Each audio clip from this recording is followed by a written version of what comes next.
An apple a day keeps the doctor away, or so the saying goes. But I believe that there is something even easier that will help keep you healthy and out of the hospital gown. It is as simple as taking time out of your day to laugh. Laughing is one of life's greatest blessings. It can take us away from all life's troubles, even if it's for just a second or two. It gives us a chance for relaxation and comfort. Confucius once said, "Choose a job you love, and you will never have to work a day in your life." But not everyone can find the perfect job, but you need to at least find a job that is enjoyable and fun. High morale in the workplace is one of the most important things in order to have a successful business or company. It is important to find that relaxation and comfort in all aspects of life, especially your job. As we move forth, more and more occupations are requiring more creative and right-brained thinking, and also people who have multiple set of intelligences. These versatile leaders will be the front-runners of the conceptual age. As we enter this new age, there are more ways to determine if your career or field will survive in the future. There's been a change in the workforce and economy since the beginning of time. It all started with the agricultural age.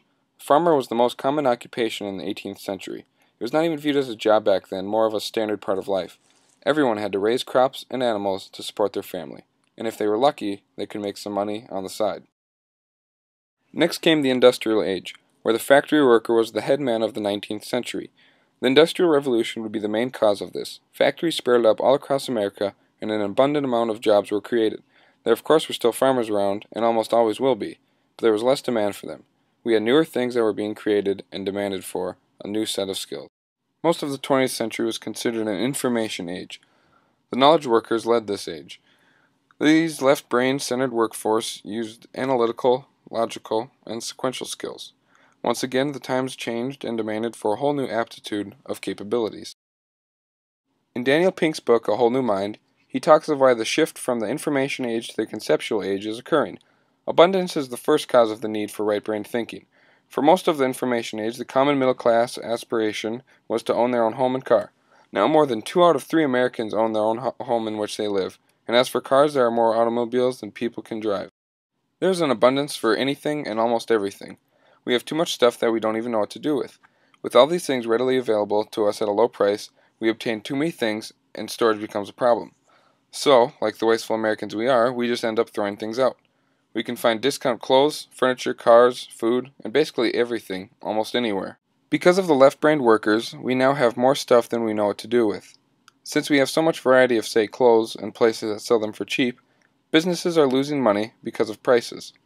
So now companies have to adapt and think using the right brain by creating more beautiful and unique items. This is why designer clothing is more expensive. The next contributor is jobs going overseas. People can now do the standard left-brain jobs overseas for a whole lot cheaper.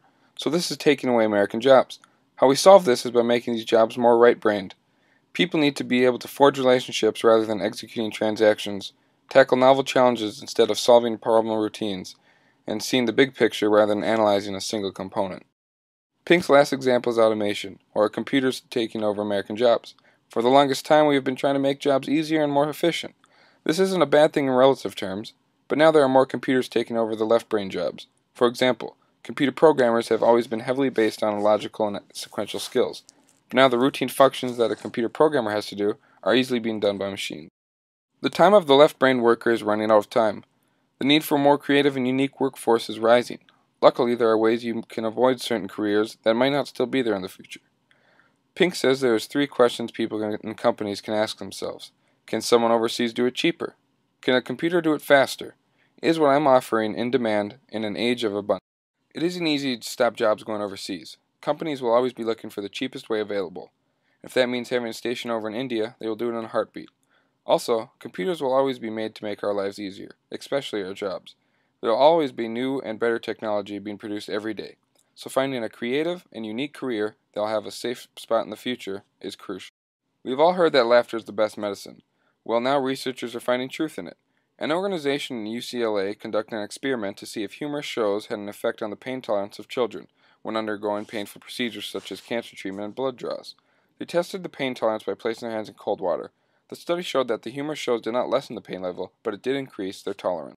The Stanford School of Medicine also conducted a study that showed that the average kindergartner laughs approximately 300 times a day, whereas the average adult laughs about 17 times. Tate Trussell, an author for the Saturday Evening Post, said, "We don't stop laughing because we grow old.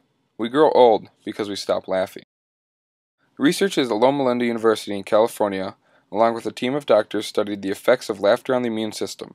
They found that laughter lowers blood pressure, reduces stress hormones, increases muscle flexibility, and boosts the immune function. It accomplishes this by raising the level of infection-fighting proteins in cells that produce disease-destroying antibodies.